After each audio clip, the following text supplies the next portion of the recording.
في الفيديو ده هوريكم يوم كامل كيوتيوبر لسه بادئ من الصفر، من أول ما أصحى لحد ما أطلع الفيديو على القناة. هتشوف فكرة التصوير، مونتاج، وحتى رد فعلي أول ما أنزل فيديو على القناة. ويلا نبدأ اليوم مع بعض.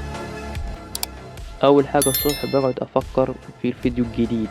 النهاردة الفكرة بتاعتي هي يوم كامل كيوتيوبر لسه بادئ. بكتب شوية ملاحظات علشان ما أنساش وأنا بصور، ودي الخطوة مهمة جدا علشان دماغي ما تلخبطش وأنا قدام الكاميرا. هنا بقى بجهز الإضاءة. صح، الإضاءة عندي مجرد لمبة عادية والكاميرا موبايل عشان تعرف إن البداية مش محتاجة معدات فخمة. والسلام عليكم ورحمة الله وبركاته. ثانية يا جماعة، نعيد تاني.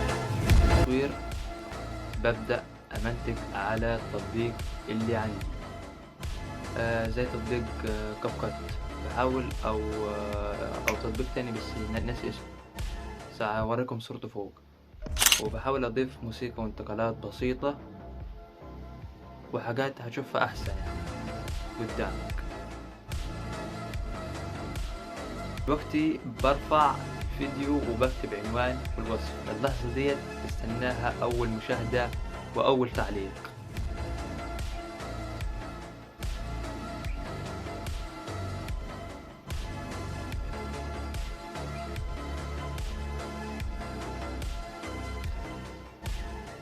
أول مشاهدة جت أو أول لايك حتى لو من نفسي بس الصراحة الإحساس ده مش بيتوصف.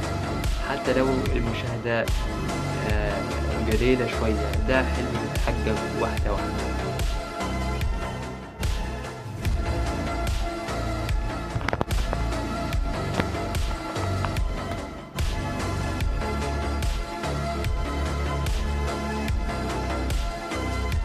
اليوم خلص، والحقيقي حبيت أوريكم أن الموضوع مش مستحيل حتى بأبسط الإمكانيات. المهم تبدأ وتجرب وتحسن كل يوم عن اليوم اللي قبل.